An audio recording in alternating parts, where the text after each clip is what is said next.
Bismillahirrahmanirrahim. Assalamualaikum warahmatullahi wabarakatuh. Alhamdulillahirabbil alamin. Wassalatu wassalamu ala nabiyyina Muhammadin wa ala alihi wa sahbihi ajma'in. Amma ba'd.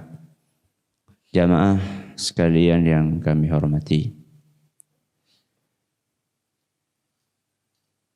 Orang akan merasakan kebaikan dalam harinya.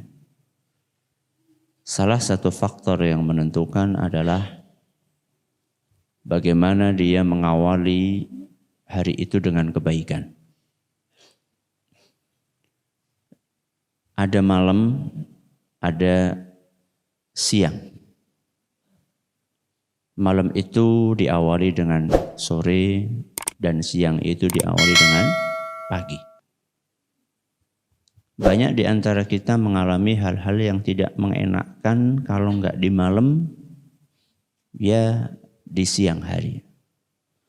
Ternyata salah satu pemicu terbesarnya adalah ketika orang tersebut tidak mengawali siang dan malamnya dengan amalan yang diajarkan oleh Nabi kita Muhammad sallallahu alaihi wasallam.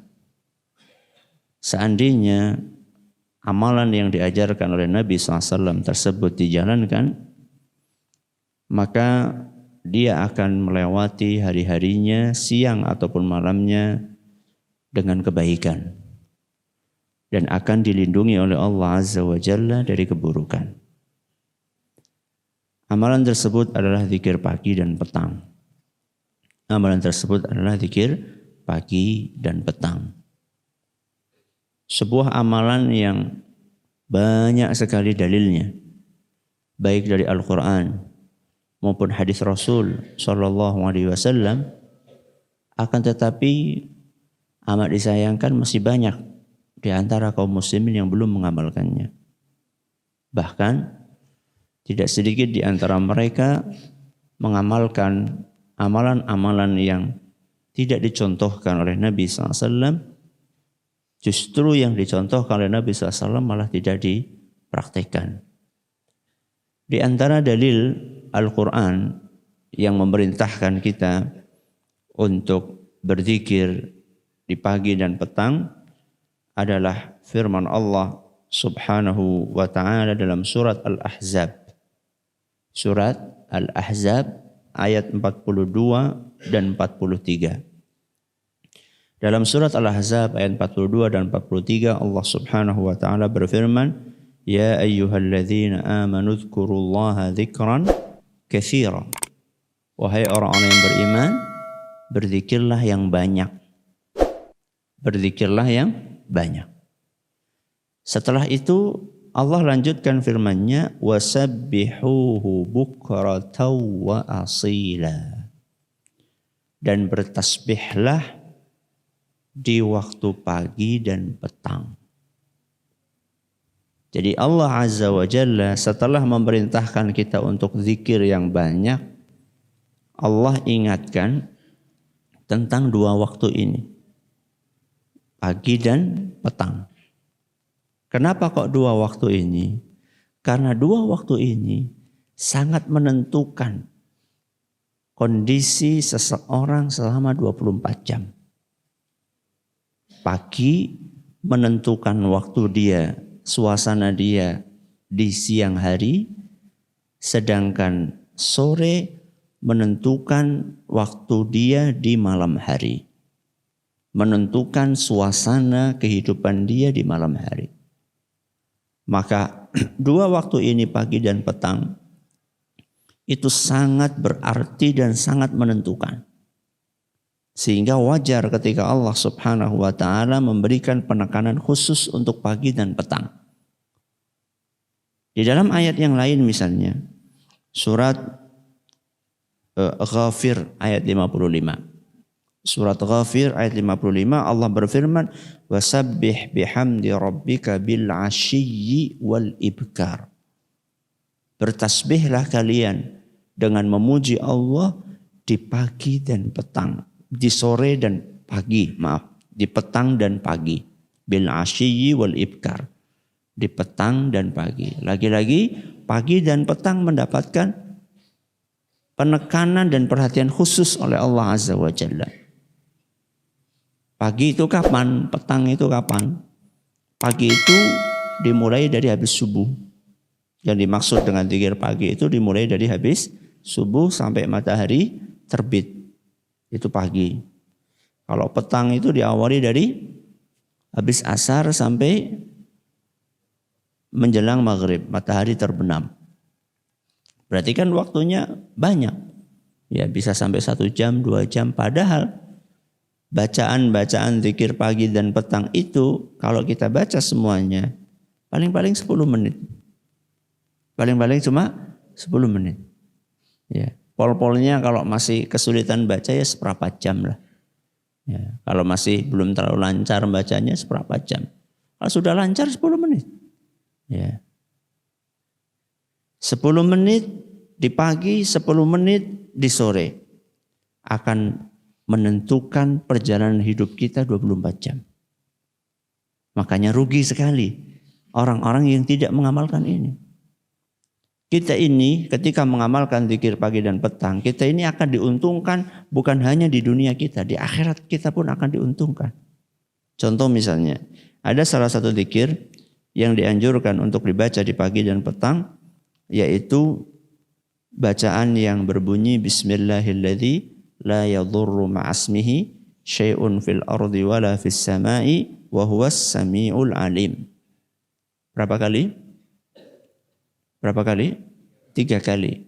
Bismillahilladzi la yadurru ma'asmihi syai'un fil ardi wala fis sama'i wa huwas sami'ul alim. Apa keistimewaannya zikir ini? Dalam hadis yang diriwayatkan oleh Imam Abu Dawud dan hadis ini dinyatakan sahih oleh Syekh Al-Albani, Nabi SAW bersabda, "Ma min 'abdin yaqulu fi sabahi kulli yawmin wa masa'i kulli yawm wa masa'i kulli lailah." Ketika ada seorang hamba yang membaca zikir tadi, Bismillahilladzi la yadurru, di pagi 3 kali, di pagi hari dan di sore hari, thalatha marrat, masing-masing 3 kali, pagi 3 kali, sore juga berapa? 3 kali. Lam yadurrahu syai'un. Tidak ada satupun yang bisa mencelakakan dia. Ketika kita baca ini, kita tidak ada yang bisa mencelakakan kita. Apapun, karena Nabi di sini mengatakan syai'un, apapun tidak bisa mencelakakan dia. Mau perampok, ya, mau hewan berbisa, ya, mau orang lagi mabok naik motor, ya, apapun tidak bisa mencelakakan dia. Coba perhatikan, betapa banyak orang yang hidupnya atau mengalami peristiwa yang enggak mengenakkan, istilah orang apes, ya, atau sedang sial. Ternyata apes dan sedang sialnya itu karena dia tidak membaca zikir ini. Ini kan enak sekali kita. Dalam 1 hari 24 jam dijaga sama Allah Subhanahu wa ta'ala. Dengan membaca bacaan tadi. Hanya dengan, coba sekarang. Bismillahilladzi la yadurru ma'asmihi syai'un fil ardi wala fis sama'i wa huwas sami'ul alim. Bismillahilladzi la yadurru ma'asmihi syai'un fil ardi wala fis sama'i wa huwas sami'ul alim. Bismillahilladzi la yadurru ma'asmihi syai'un fil ardi wala fis sama'i wa huwas sami'ul alim. Berapa menit? Kurang dari semenit, bayangkan. Kurang dari semenit. Kita dilindungi oleh Allah Subhanahu wa ta'ala. Dijaga oleh Allah Azza wa Jalla dari hal-hal yang bisa mencelakakan kita. Maka rugi. Orang yang sudah tahu kemudian tidak mengamalkan itu rugi sekali. Ya, saya kan belum tahu. Makanya belajar biar tahu. Ya. Ini salah satu keuntungan di dunia. Keuntungan di akhirat apa? Ada salah satu zikir yang biasa disilahkan dengan Sayyidul Istighfar. Apa? Sayyidul Istighfar. Sayyidu al-istighfar. Istighfar itu punya beberapa redaksi. Yang paling top, yang paling istimewa itu diistilahkan dengan Sayyidul Istighfar. Ya. Istighfar yang paling istimewa. Ini dianjurkan untuk dibaca setiap pagi dan petang. Bunyinya Allahumma anta Rabbi la ilaha illa anta khalaqtani wa ana abduka wa ana ala ahdika wa wa'dika mastata'tu a'udzu bika min syarri ma sana'tu abu'u laka bi ni'matika alayya wa abu'u laka bi dhanbi faghfirli fa innahu la yaghfirudz dzunuba illa anta. Perhatikan apa keistimewaannya. Man qalaha minan nahari muqinan biha, barang siapa yang di harinya, di siang harinya dia membaca Sayyidul Istighfar tadi dalam keadaan dia meyakini isinya. Berarti usahakan baca zikir itu enggak cuma dibaca dengan lisan tapi dipahami maknanya, diyakini kandungannya. Ya. Barang siapa yang membaca Sayyidul Istighfar tadi di pagi harinya kemudian dia meyakini isinya, famata min yaumihi qabla an yumsi fahuwa min ahlil jannah. Kok dia mati sebelum masuk waktu sore? Jadi dia bacanya pagi ya, habis subuh. Kemudian dia mati sebelum asar. Sebelum asar itu berarti ya rentang waktu bisa jam 9, bisa jam 10, bisa zuhur. Pokoknya sebelum apa? Sebelum asar lah. Barang siapa yang sudah baca Sayyidul Istighfar di pagi harinya dalam keadaan dia yakin isinya, kemudian dia mati sebelum masuk waktu asar, maka dia min ahlil jannah. Maka dia pasti masuk surga. Bayangkan. Allahumma anta Rabbi la ilaha illa anta khalaqtani wa ana abduka wa ana ala ahdika wa wa'dika mastata'tu a'udzu bika min syarri ma sana'tu abu'u laka bi ni'matika 'alayya wa abu'u laka bi dzambi faghfirli fa innahu la yaghfiru dzunuba illa anta. Seperempat menit. Seperempat menit kita baca, mati, masuk surga. Rugi orang yang sudah tahu enggak mengamalkan. Ya. Yang lebih rugi lagi, orang belum tahu enggak mau belajar. Lebih rugi lagi. Ya. Terus kalau itu sore, matinya sore-sore. Nah, makanya di sore pun harus dibaca. Ya. Wa man qalaha minal laili wa huwa muqinun biha famata qabla an yusbih fa huwa min ahlil jannah. Adapun siapa yang membaca di sore harinya, di sore hari. Tadi sore sore tadi kapan? Habis asar. Barang siapa yang membaca di sore harinya kemudian dia mati sebelum habis waktu malam. Sebelum habis waktu malam. Berarti sebelum subuh. Ya. Dia bacanya sore, matinya jam 8 malam. Atau matinya jam 10 malam. Atau jam 12 malam. Atau jam 2 Pak. Atau jam 2 dini hari. Atau jam 3. Atau jam 4. Pokoknya sebelum subuh lah. Kok dia mati sebelum subuh, maka dia akan masuk surga. Hadis riwayat Bukhari. Maka tidak layak bagi seorang muslim, apalagi seorang santri, tidak layak untuk tidak mengamalkan. Ya. Dan ini akan menguntungkan kita di dunia dan di akhirat. Sekarang banyak buku zikir pagi petang yang sudah bentuknya buku saku, ya.